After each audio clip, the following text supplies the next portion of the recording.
Wednesday, September 27th, and this is Geeknights. Tonight we review Gag Manga Biyori. Let's do this. So I gotta say, I had a slightly disappointing experience a little while ago today when I decided, out of the blue, because I haven't played Mario Kart for the DS in quite some time, really. I mean, the game kind of played itself out, and I just didn't play it for a while. So I decided I wanted to get on a Nintendo, Wi-Fi network and own some punk-ass bitches. Yeah, I haven't used that Wi-Fi a lot lately. A lot of games that should have used it didn't use it, and a lot of games just haven't come out that use Wi-Fi that are good games. I think we're just going to have to wait for the Pokemon. That's when it's really going to get used constantly. Well, I got sick of Metroid pretty quick, and then this Mario Kart. All right, Mario Kart is probably my favorite game on the DS still, other than, Advance Wars DS and Castlevania DS. Anyway. Those other better DS games, yeah. Okay. Actually, I really like the game. The problem it's a good game. I went online, and for the life of me, I couldn't start a game. There was just no one playing. Well, we checked on the Nintendo website, and there were about 100 people playing. Yeah, 100. That's not enough. I know, but the thing is, if they had a better matchup system, it should theoretically take 100 people and make 25 games with 4 people because each. you realize that what happens is not that there were 100 people on at the same time. 100 it means that over the course of that hour, 100 people logged on, probably tried to play a game for like a minute or two, and then gave up. Because if I don't get a game in a minute or two, I just give up, because obviously it's not going to happen. Yeah, it's kind of weird, because I'm used to playing games online, on Steam. Even if you try to play a less popular game like Ricochet, there's a server with some people on it, and the people can clump together. When they have this sort of automatic system where the I think the difference here is more that with those games, the server, people can come and go, and it doesn't disrupt the game at all. You can't just come and go in a set of Mario Kart matches. I know. I can understand why they have their game matchup system this way, but now we're seeing, the true effect of that is that Wi-Fi play of a game dies out because people can't get games set up, even when there are a bunch of people playing. So, granted, I know a lot of people would still use it, but they'll use it with their friends, on a weekend, which we keep saying we'll do. We just never have the freaking time to do it. Yep. Someday, I will own some punk-ass Geeknights bitches. Anyway, we got some news. Yeah, so a lot of people have been yelling about fan subs and digital anime sales and all that lately. Yep, Anime World Order recently did a big thing. They were talking about, how do you deal with the piracy problem? Yeah, they were responding to some listener email, and that listener didn't know shit. Yeah. But anyway... We were going to send them a feedback about that. And then as we talked about what we would say, we realized that we would have basically made an entire episode of Geek Night. So we're going to do a whole episode about anime distribution in the U.S. Yeah, probably in sometime in the future. But anyway, ADV has put out a new service called ADV Universe. It's an unpackaged media download service. Basically what this means is you pay ADV money and they let you download anime. Now, here's the details. They've got a whole bunch of series, including Gilgamesh, Area 88, Princess Tutu, that are $5 an episode.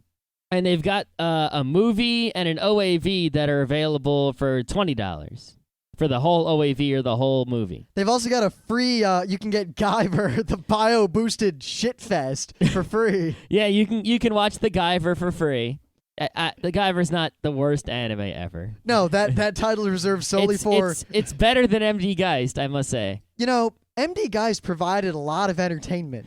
The Guyver entertained me. What? Back in the day. What the hell's wrong with you? Not now. Now it's crap. But back in the day, I kind of like, I hadn't seen too many shows with a guy wearing armor, so... So a guy wearing armor was enough in those days. Nowadays, not so much. At least with MD Geist, you have a football uniform. This is just some armor. The Guyver is actually a cool armor. It's a bio-boosted armor. How can you... anyway. It's no match for a Rust Hurricane. Yes. Now, here's what I got to say about this particular service. Number one, it's dubs only, it seems. Number two, it's only available in the U.S., so there's no, reimportation to Japan. You're actually buying it. When you paying the $5, you get it. It's not a rental like some other services are, like some of those unlimited music services. But there's DRM. They don't say what the DRM will be? They don't say the DRM is, but there's DRM. Now, here's the thing.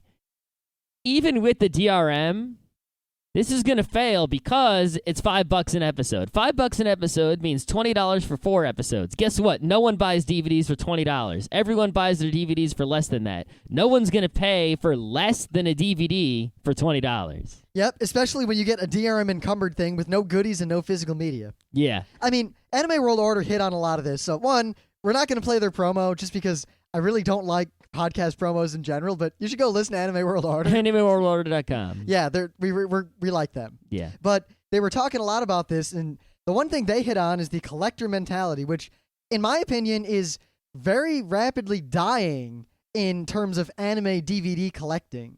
Yeah, we need to do a whole episode on the collector mentality. Yeah, but the thing is, you can't ignore it, and the fact that they're charging the same amount for something that gives you less. I mean, to quote Lord of Pie, who posted in the forums on the Anime News Network about this, quote, $5 freaking an episode and it's still dub only? Are you guys insane? Yeah, I mean, if they were charging $2 an episode, $2.50, then it would be cool because you're paying less. You're paying $10 for, 4 episodes, which is less than what a DVD costs. You're getting less than what a DVD offers, and you're paying less. It makes sense. You're getting a DRM encumbered file with no subtitle track. But if you're getting less than what a DVD offers and paying more than what a DVD costs, no one's going to use this who has half a brain except to watch the guy for free. Now, I actually agree with one of the people who wrote or said or spoke or something into Anime World Order about what if there were a Napster-like service where you had unlimited access to all the anime someone put out for a monthly fee. That would be cool. Download and watch. Now, Clarissa really poo-pooed it, and while her critique of that idea was valid, it was valid from her perspective as a fan. And I would just like to note that Scott and I think there are a lot of anime fans like us, Netflix is the single primary reason we don't buy anime anymore. Well, I mean, we do buy anime when there's a crazy deal or when it's a really good show. We don't buy anime the way we used to. There was a time when if I wanted to see a show, I'd plunk down $20-$25 to buy the first DVD to see if I liked it. Or if I wanted to watch a show, I'd wait until I saw that anime on sale and I'd buy the box set. Now, any show that isn't crazy amazing, there's no way in hell I would buy it. I just put it in the Netflix queue. Yeah, and then if we watch something on Netflix and it's super awesome and we want to own it to watch it again rather than Netflixing it again, because that's just dumb to Netflix something twice. What we'll do is we'll write the name down, and then a few years later at a convention when we see the slim case box for super cheap, we'll pick it up. Now, if there was a way to get it for super cheap online and download the whole thing, with subtitles and everything and no DRMs, or even maybe with DRMs, probably not though, we would do it, but not if you're going to charge more than the DVD. I mean, I got all of Zeta Gundam for $40. That was 50 episodes, less than $1 an episode. You can't charge $5 an episode. I don't like having all that anime around. The subscription service would be great because then if I want my anime and I say I want to watch, Ghost in the Shell Standalone Complex again. So I log on and I just start watching it because I can watch as much anime as I want from this service for a monthly fee. Mm-hmm. And if I want to show it to someone else, I'll download it again. We'll watch it and we'll have a good old time. But I don't want to have to buy and keep those physical DVDs around, mostly because there was a point in my life at which I moved from Rochester, New York to Beacon, New York. And after driving a 24-foot semi-truck down a twisty mountain road for 5.5 hours, I don't want to own stuff anymore. No, I really don't want to own stuff either. But, they just make the way people do business just makes it practical to buy and own stuff and impractical to do things the way I'd like. And until that changes, I really have no choice if I want to do certain things. So I think it was also Daryl on AWO to keep pimping them, where he said something to the effect of, maybe it was Daryl, I don't remember who said it, I wasn't paying attention, that the industry should really look at how much a show that they sell for like some stupid price sells versus a show for the normal price. Because I have a feeling that whenever they discount a show, to like $30 for the box set, they probably sell crazy numbers of shows that otherwise wouldn't sell. Because I'll buy almost any show if it's $30 for the whole thing. Yeah. Just about any show. It has to be a pretty bad show for me to not shell out $30 for the box set. I know. I think what really the anime companies need to do is they should bring over the shows. Well, wait. American anime The companies, American Japanese? one. 'Cause- The Japanese ones have a lot of things they're doing wrong. Yeah, we're not going to get into that. But if the American companies, what you should do is you already have licensed a bunch of anime. A lot of this anime is either no longer available on DVD, is hard to find on DVD, is a long lost show. I mean, the shows that you were putting out on DVD in the 90s, where are they now? The only shows that are really selling are the hot new shows, the Narutos, the Bleaches, the Inuyashas, all that dreck. So take all those old shows that, the DVDs are already made and done with, and put those, all of them, online for download at a cheap price. It's pretty much a pure profit at this point because you still have the licenses for those shows, but you're not doing anything with them. You should have everything you own making money for you all the time. Or how's this? I thought about this just now, and I've seen people do half-assed attempts at this, but I've never really seen it on the scale that would make them a lot of money. The companies in the U.S. should, as long as the licenses didn't expire or anything. Like, say, Escaflowne, right? Escaflowne was one of the top shows when it was coming out. It was crazy popular, and a lot of people have forgotten about it.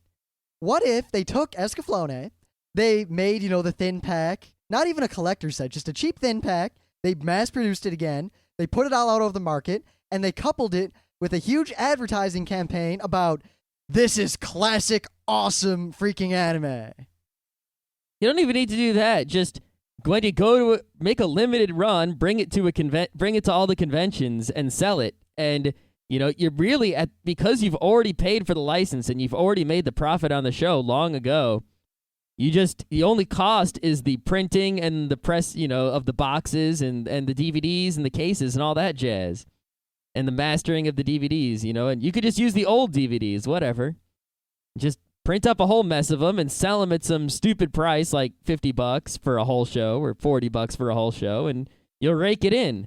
I mean, if that guy's selling anime for $5 a DVD is profiting, then you gotta be profiting if you're selling them at like $10 a DVD. Plus, like in the case of an old good classic like Escaflowne, you've already paid for the license. You've already paid for all the work except reprinting it. Yeah. And I'm sure shows like that would sell, especially because, there are a lot of people who get into anime on, the Inuyasha and whatever crap is on right now. Because it seems like the stuff that's popular right now in America among new anime fans is kind of crap, though I'm definitely going to temper that with the fact that I liked a lot of crap when I first got into anime. Sure did. I liked a lot of crap. I just said I like the Guyver. Yeah? I can't be friends with you anymore. All right. That's just... I think we should move on to another news. Yeah, my news really isn't related to anime at all. I'll just skip it. Oh, okay. Because I want to keep talking about this. Okay. But really, I mean, a show like that, it'd be really easy to make it popular again. And all these people who, they're just on the verge of transitioning from watching the crap to watching the good stuff. In my mind, at least, in our, cultured minds, the quote-unquote good stuff. And if there were, like, signature series, classic series, gold series, like, here's the old anime that was crazy awesome and popular in the 90s. This is the stuff that the people who are older than you watching anime watched back when they were your age. I think some sort of ad campaign like that, definitely stressing that this is the real stuff. This is the good stuff. All that other stuff just got you to this point where you can see this stuff. Yeah. I really think they could make a lot of money, and I wish I was in charge of... Maybe I should start an anime company. You'd have to collect all the licenses that the current anime companies aren't using and then try to sell them. Yeah, or I wonder if I could just get a job with some anime company and then convince them to do this. Maybe. I'm pretty sure it would work. I'm almost certain. I would bet a significant amount of money on it. Of course, I don't have any money to bet, so... Yeah. I'll put all the money I've got in my pockets right now toward this. I will too.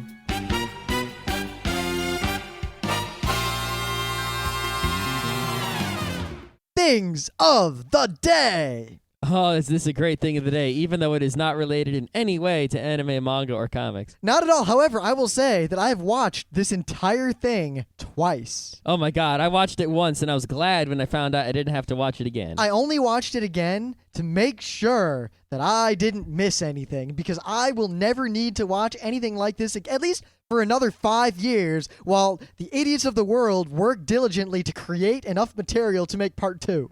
Yes, well, I'm sure you may or may not know, it is one of my favorite hobbies to peruse YouTube and Google video in search of what is known as owned videos. Now, this came out of a lot. Well, for this, you could argue that this came out of like the Style Project Yeah. originally, but to skip a whole internet history lesson, this came out of these photoshops, which weren't really photoshops.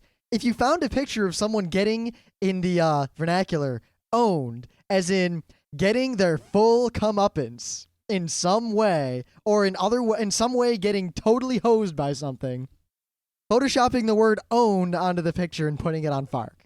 Yep. Now, go again to videos on the internet that are funny.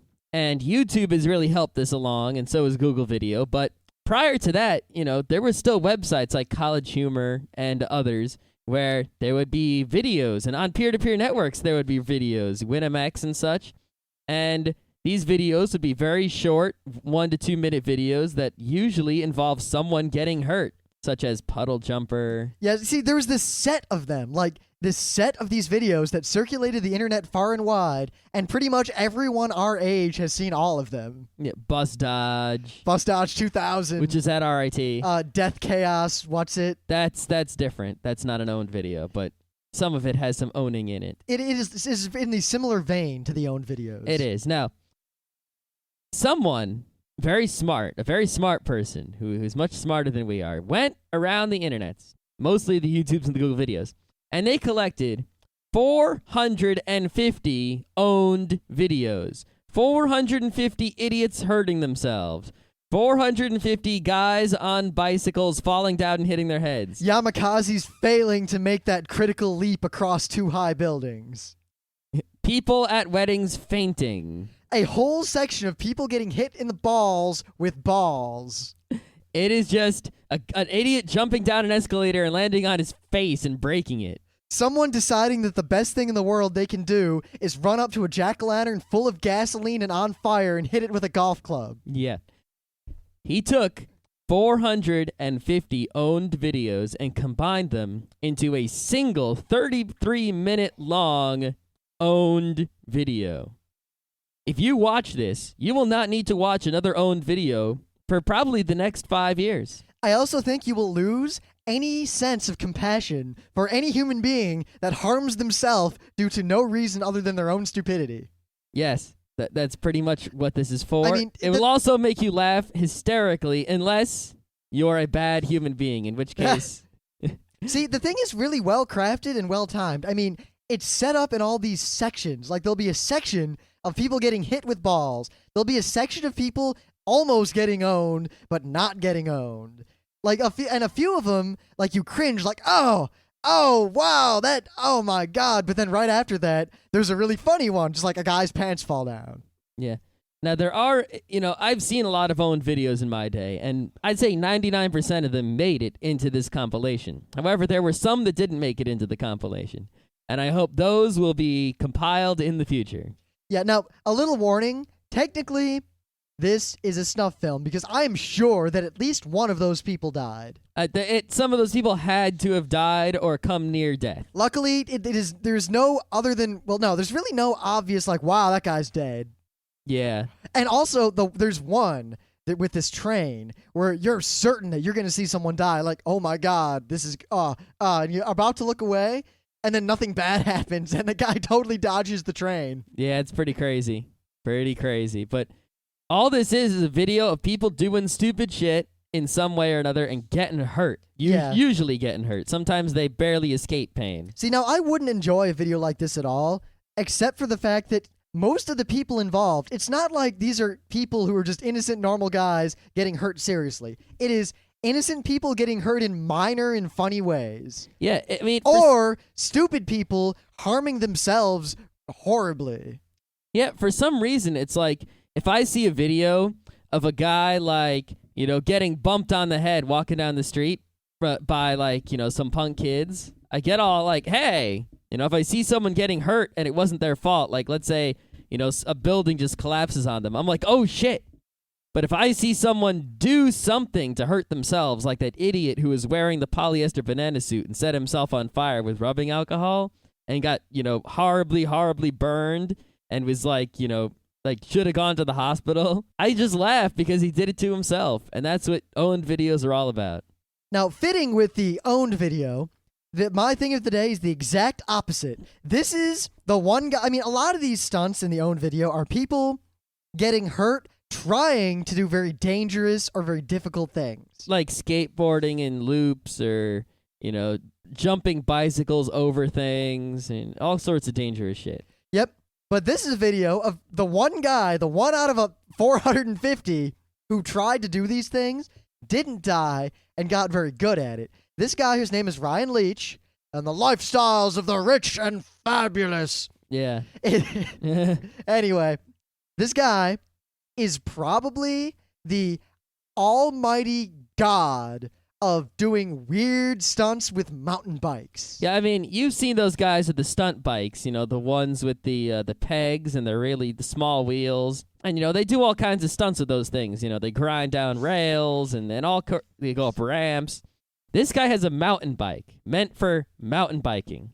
Yeah. And he does some crazy shit with it. Crazier than those stunt bike guys. Yeah, good God. I mean, I'm an amateur mountain biker. I've been biking for almost my entire life. I've been mountain biking for a long time. Like, nothing crazy. Don't get the wrong idea. I'm not like this crazy mountain biker. I'm actually pretty tame, but I enjoy it a lot. And when Scott shows me the video, I'm thinking, all right, he's never been mountain biking. This is probably lame. I doubted Scott. I doubted him. And the video starts, and the guy does a couple of minor stunts. I'm like, whatever.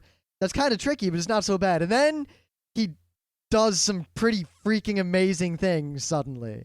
Most of what he does is he rides his mountain bike on very narrow railings without falling off. Yeah, not even just riding, but like he's on some railroad tracks. Like he's on the railroad. And then he hops his bike up and like just spins around. Now he's facing the other way. And he lands on the other railroad track. And he just starts riding. Yeah, like he's on one rail and he jumps in the air with the bike and lands on the other rail. And he jumps distances on his bike that I have tried to do things of an order of magnitude less danger and hurt myself severely. Yeah, and we're not talking like horizontal distances. We're talking vertical distances. He can go from a standstill and jump his bike like 5 feet in the air. I saw he dropped at least 15 feet onto a slope at one point and was just fine. Yeah. It's pretty crazy. I mean, this guy is nuts. This is an amazing video, and you should watch it. They really need to have some sort of competition for this sort of thing. I want to see if anyone else is better at it. You know what? This guy. There just was. It's called the internet. The winner, that guy.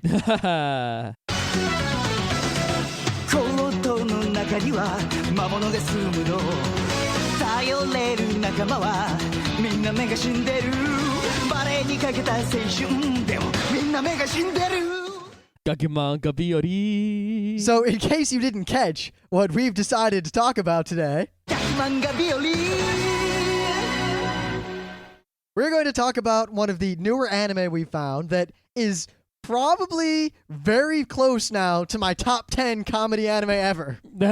Well, it's actually not that new, isn't it? From like 2005. 1990. Oh no, I'm looking at the guy. I'm not looking at the show. Never mind. Yeah, it's from 2005. Yeah, it's a fairly recent anime, but I love it. Oh, but December of 2005. It's freaking hilarious. No, February. Whatever. It doesn't matter. The show is called Gag Manga Biyori. Yeah, it's also known as Masuda Kosuke Theater because the guy who created it is Masuda Kosuke. Yep, that was directed by Akitaro Daichi. Akitaro Daichi is actually a pretty hot director. I think he directed Fruits Basket, and he did a whole bunch of things I've never heard of. Jubei-chan, he was the director of screenplay, original story. He was the director of Kodocha. Yep. a whole bunch of other stuff I never heard of. Oh God, he did storyboards for Tenchi Universe. He was the cameraman on Grave of the Fireflies. Hey, he did storyboards for an episode of Mushishi. He directed Elf Princess Rain. We got to review that fucker. We sure do. All right. So he's directed some other crazy, crazy anime. I got to say, this guy... He's the director and original creator of Now and Then, Here and There. Wow. Yeah, you wouldn't expect that Whoa. one. Well, wait a minute. Now, if any of you out there have seen both Elf Princess Rain and Now and Then, Here and There, would you have ever, in a billion years, thought that the same guy directed both of them? Not ever. I mean, to put it very, very simply... Hell, you couldn't have told me the same guy directed Fruits Basket and Gag Manga Biyori. Elf but Princess Rain is a show that is... I can't describe. It's just beyond silly. It makes... I'm so cool. I'm so smart. I'm so cool. I'm so smart. Yeah. But that show makes Excel Saga look like a serious tragedy. It sure does. And yet, Now and Then, Here and There is nothing more than children being raped and ravaged by the horrors of war with absolutely no possible redemption. Yep, that's what that is. So that's who made Gag Manga Biyori. Now, what is Gag Manga Biyori? Well, it's an episodic show. Some of the episodes carry into others, but not much. And they're very short episodes. You know, and the opener and the closer combined are usually as long as the episode itself. I mean, this show's like 5 minutes long. And it's basically a wacky comedy. You know, now, in terms of wacky comedy, it's actually, as Emily told us, and we then did a little research on our own, it is a very specific type of Japanese comedy. Yes. In Japan, there is a type of comedy called manzai. Now, it's had different names over the years and different kanji and all this stuff, but don't worry about that. Yeah. Basically, what manzai is, at its core, is a style of comedy in which there is a duo, two people. One of them is the straight man, and one of them is the goofy guy, just like, you know, Abbott and Costello and all those old school American comedy teams. And it's the Tsukomi and the Bokeh. Yes, the Bokeh is the funny guy, and the Tsukomi is the straight man. Now, the typical humor generally is along the lines of the funny guy says something stupid. He's usually forgetful or slow or just dumb or weird or insane and just says things that don't make sense or things that are dumb.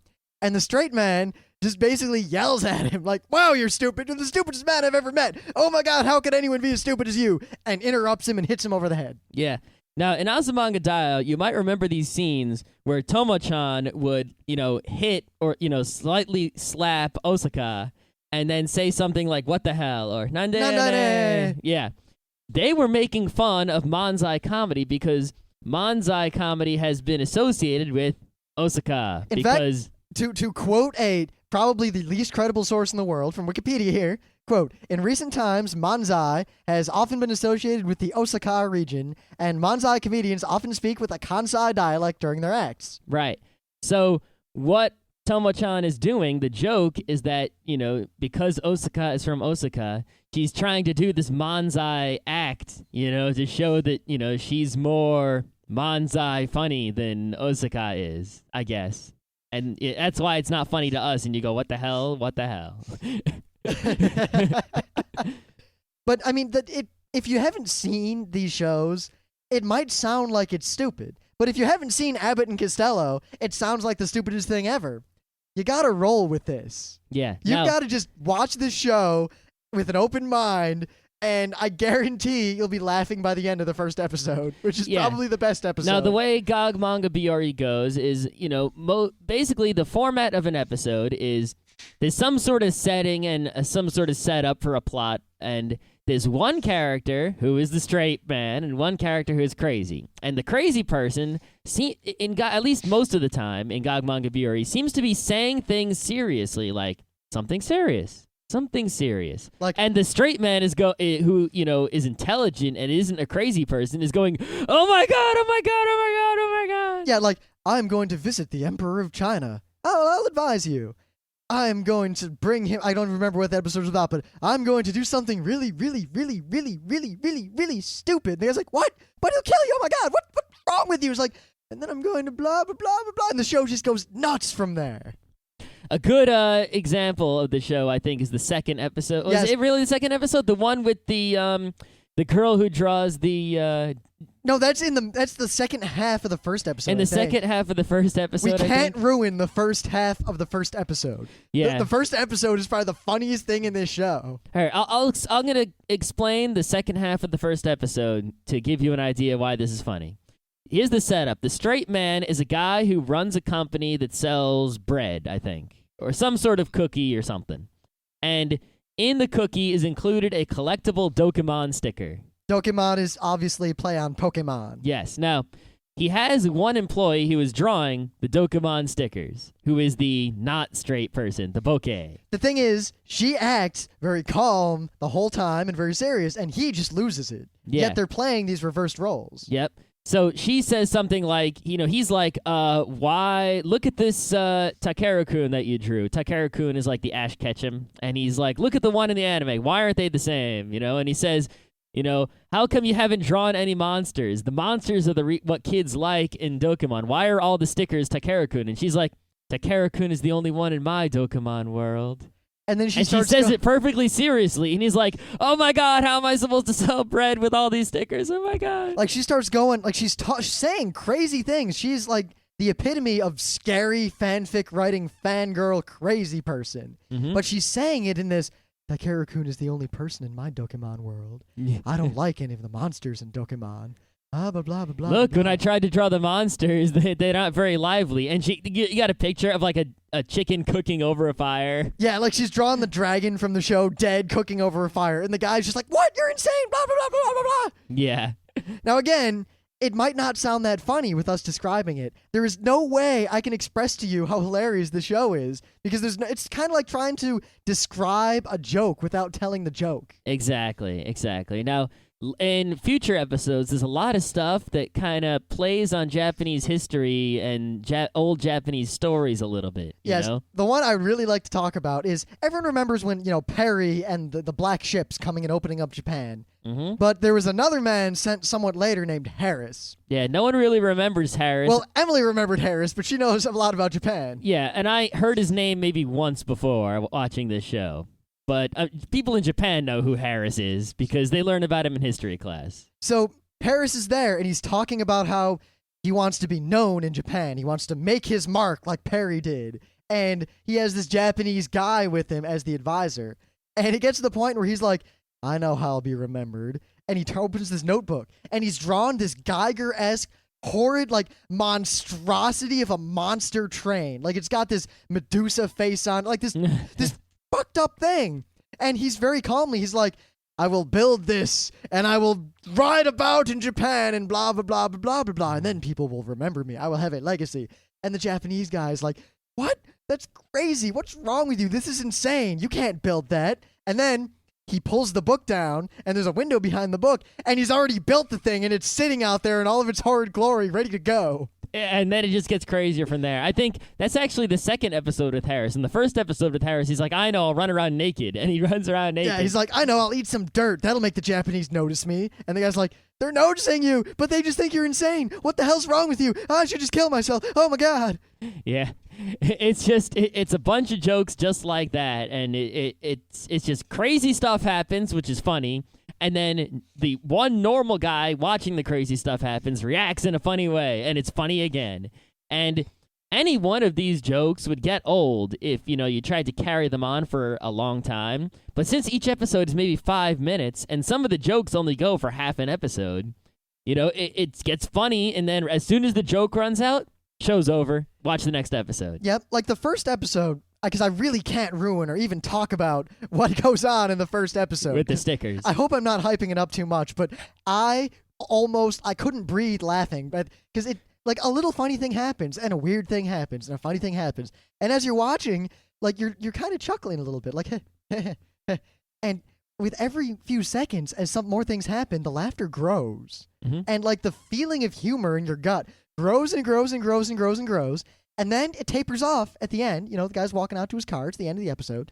And then at the very end, the very last thing that happens is like the little boy pulling his finger out of the dike and the dam collapses and you just lose it.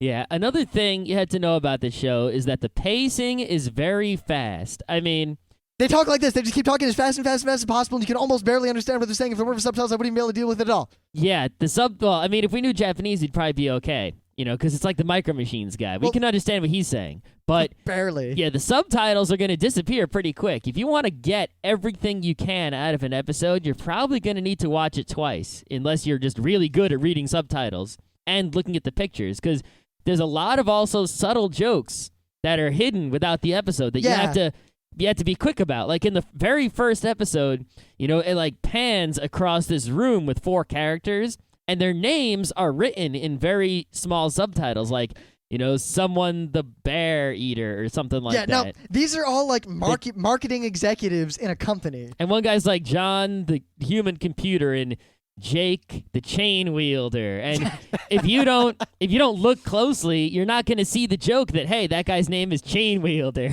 Or even listening to what they're saying. I mean, in the Harris episode, he's built this monstrosity, and they're about to take it out across Japan in a reign of terror. And the guy's like, I'm going to sit in the control booth with blah, blah, blah, blah, blah in a comfortable leather chair.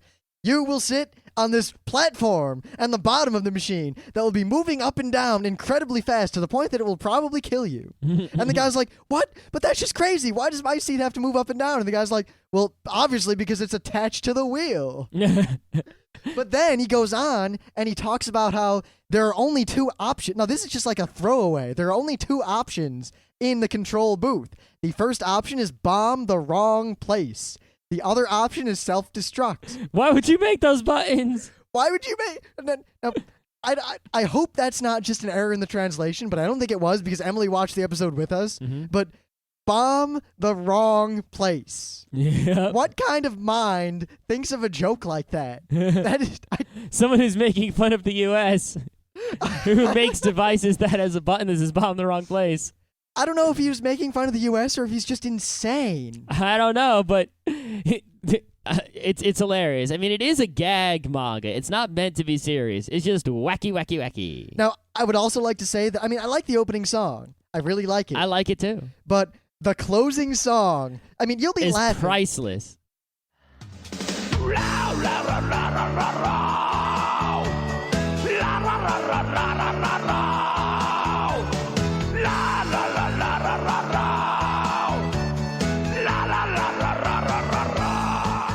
Now, that is just a sampling of the closing song because someone different sings it in every episode, and it is different in every episode. I mean, one time it's like this animated thing.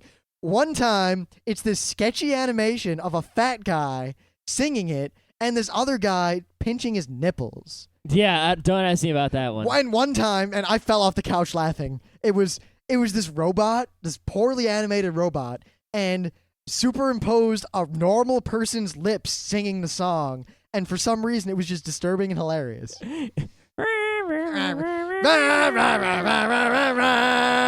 Yeah, it's just a different voice making that series of noises every time, and in a very short show where the opener and the closer take up a significant portion of the time in the episode, it's good to see that the closer is actually worth watching. The opener you can watch once and it'll be okay, even though it's a crazy opener. Yeah, I mean, some shows are like that and some shows aren't. Like Wolf's Rain or Evangelion, the openers were just useless. Absolutely useless. Yeah, I mean, you've seen him once, you've seen him the whole show, you're done. I mean, oh, it's a naked Ray and she's spinning while someone sings Fly Me to the Moon. That's fantastic. At least in Gundam Seed, the opener changes, so you have to watch all the different openers and closers, but you still only need to watch them once. In Gag Manga Biyori, you can watch every closer is different. You can, at the end of every show, you stay for the closer.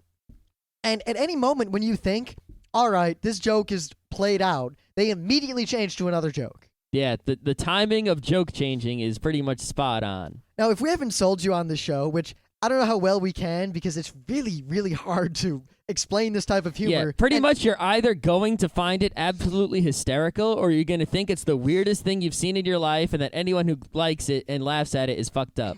Yeah, I'll say very simply, if you showed this to anyone who wasn't familiar with Japanese culture or anime in at least some way, the only possible thing they could say to you is, what the fuck was that? Exactly. Now, I guess if we haven't sold you on it, if you like, I don't know, Cromartie High School or Excel Saga, or Abbott and Costello. Or Elf Princess Rain. Oh God, Elf Princess Rain. You will probably enjoy this show. Probably. Now, of course, last but not least, we're going to be plugging this pretty much for the next 2 weeks, but not this weekend, but next weekend, October 6th, 7th, and 8th, we're going to be guests at SITA-Con, SITA-Con, in Utica, New York. It is the SUNY Institute of Technology Anime Club Convention. It's a bit east of Syracuse on the thruway. It's, upstate. It's really easy for everyone to get to. I know we have a lot of listeners at RIT. I highly recommend you go to this convention. But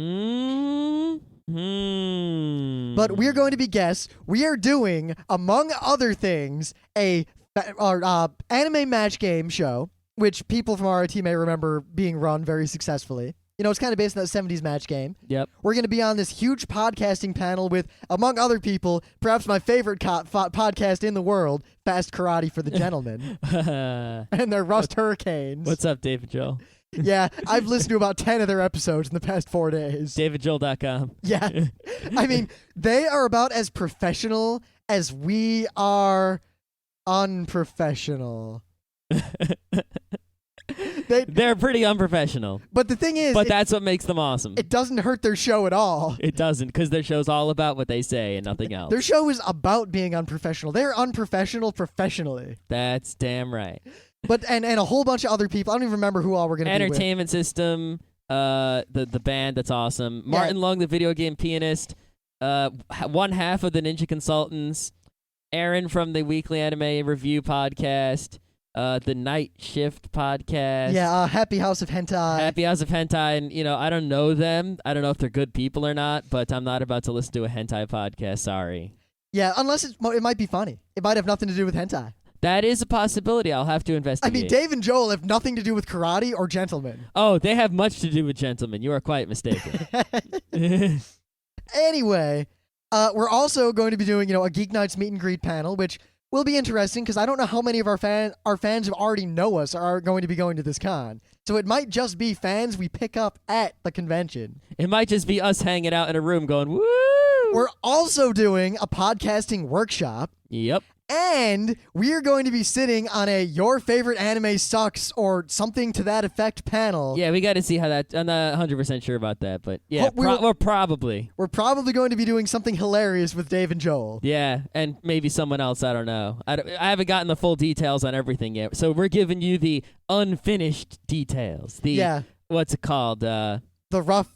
What's the word for not 100% sure yet? 95% sure. No, preliminary. Yeah, preliminary works. What's the one that most people use though? Tentative. Tentative. What would? There's another word that's a synonym that I'm missing. You've come up with plenty of words. I know, but there's one synonym that's the one I'm looking for. Well, you haven't given me enough to give you a synonym that'll probably work. The projected plan. No. The Hold on, I'm getting to the website. Hold on. What website? All right, we're not. Yeah.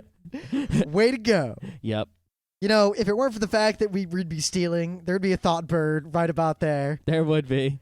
Wow, today is just the Anime World Order and Fast Karate for the Gentlemen episode of Geeknights. Yeah, we might as well just let them do our stupid show. What do we need us for? Well, I'll say one. Both of you out there, you two podcasting duo trios, I don't want to leave Clarissa out, should watch Gag I like Manga. how Clarissa is assumed to be the one left out when it's a duo. Because Clarissa's always the voice of reason. I know. I mean, I often disagree with her, but she's always the reasonable one whenever Gerald and Daryl go off on a rant. That's right. If you put her on Fast Karate, I don't know what would happen. Oh, God. I think someone would die, and I don't think it would be her. It doesn't matter. It wouldn't work because it's a show for gentlemen, and she's a gentlewoman. But regardless, go to SITA-Con. It's a first-year convention. This is the first time they've done it, and it's a 3-day thing. I really wanted to succeed because the only other big, good con up there at all in upstate New York right now is Toricon, which is only a 1-day shindig. Yeah, and they're paying our way for the hotel and our gas and stuff. So if you go and buy a badge, you're actually paying for our hotel room indirectly, sorta. So help them out. Yeah, plus, I mean, meeting us in person, I have to say that all the fans we've met so far have been really cool. Yeah, so if you're really cool, you'll come see us in Yeah. Utica, New York. Because I got to say, hanging out with the front row crew, the only thing better than that is a Rust Hurricane. Oh, shit.